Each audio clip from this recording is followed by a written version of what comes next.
Hello there.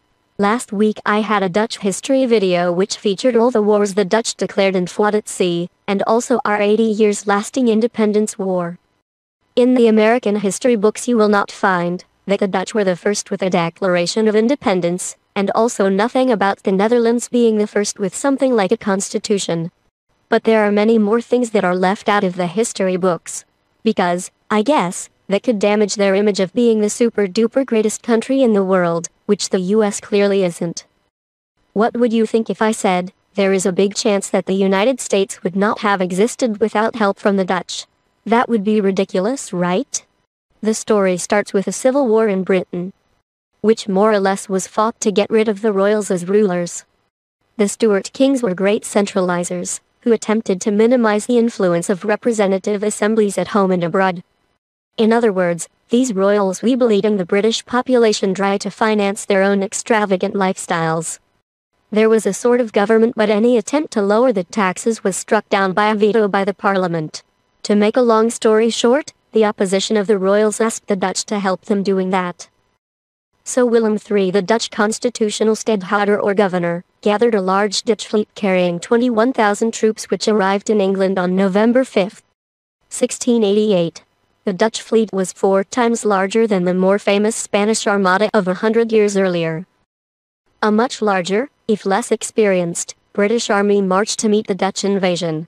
However, the 40,000-man British army folded in disarray. Several high-level defections led James II to reconsider his plans, retreat, and subsequently to flee to France.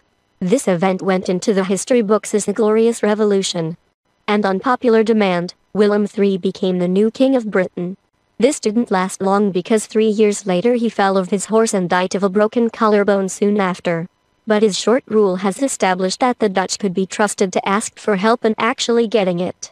Now we jump about 70 years ahead, to the American Revolutionary War, or American War of Independence, which secured the United States of America independent from Great Britain. Compared to the Dutch 80 Years' War, this seems merely a squabble, but the result was the same. Fighting began on April 19, 1775, followed by the Declaration of Independence on July 4, 1776. There were nice revolutionary slogans: no taxation without representation, don't tread on me, and give me liberty or give me death. These concerns clearly echoed those of the Dutch revolt, as I earlier mentioned, as the 80 Years' War that eventually led to the Dutch independence from Spanish rule. The new United States of America was in need of a constitution, and the eyes were on the historical performance of the institutions of the Dutch Republic. One of the writers of the American Constitution, Thomas Jefferson, recalls vigorous debate regarding its controversial collective decision rule that provided all states the same power. Jefferson's overview of these first constitutional debates include more references to the Dutch Republic than to any other country. But one huge thing is left out of the history books, and that is that because of the Revolutionary War, the government of the United States was essentially bankrupt. Inflation was high, commerce was disrupted, and the country was vulnerable to invasions of countries like Spain and Portugal, that were already assembling fleets for this purpose. One of the founding fathers, John Adams, was acquainted with the Dutch language and the country's history. So the plan was hatched to send envoys to the Netherlands and France to get loans to more or less get the new country started. This is a subject by itself. But it came down to this. The Continental Congress sent Franklin, Lawrence, and Adams to raise money from Dutch financiers. Franklin failed in 1778, Lawrence was captured by the British en route to the Netherlands in 1780, and so the main responsibility for acquiring Dutch loans fell to John Adams, who negotiated Dutch recognition of the United States and arranged for loans needed to get the USA the start it needed.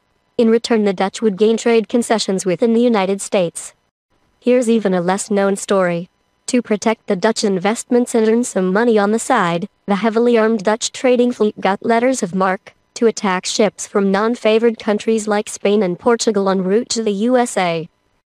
This was taken loosely by the Dutch ships, and instead of trading they just attacked every ship that vaguely looked like Spanish or Portuguese. And they were also joined by Dutch pirates who later bought their freedom by donating their gathered fortune to the Dutch government, and the names of some of them got even changed in history, from pirate to national hero of the Netherlands. So if you ever wondered why the US was never invaded by other countries by sea, in the years after the Revolutionary War, here's your answer.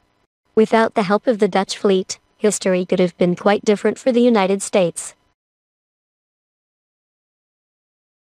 Oh. Before I end this video, so far, the USA hasn't repaid a penny of the Dutch loans.